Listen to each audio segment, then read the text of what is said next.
এক জামাত দিরা ওনারা যদি ইলেকশনের মাধ্যমে এ হুকুমত পায় তো আহলে সুন্নাত জামাত বাংলাদেশে থাকতে পারবো না। বাংলাদেশে ইসলামী রাজনীতির উত্থানের এক সোনালী সময় আমাদের দ্বার প্রান্তে আমাদের কড়া নাড়ছে।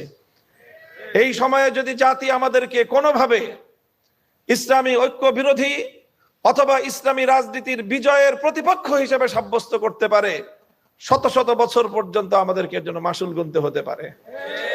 এই জন্য বৃহত্তর স্বার্থে ইসলামী রাষ্ট্র প্রতিষ্ঠার যে আমাদের আজন্ম স্বপ্ন, সেই স্বপ্নকে আরো এক কদম এগিয়ে নেওয়ার জন্য আজকের এই বাংলাদেশের চলমান এই প্রেক্ষাপটকে অনুকূল পরিবেশ বিবেচনা করে আমরা বাংলাদেশে আগামী দিনে ইসলামী রাজনীতিকে এমন এক উচ্চতায় উন্নীত করতে চাই এবং আমি আত্মবিশ্বাসী সেটা আমরা করতে সক্ষম হব।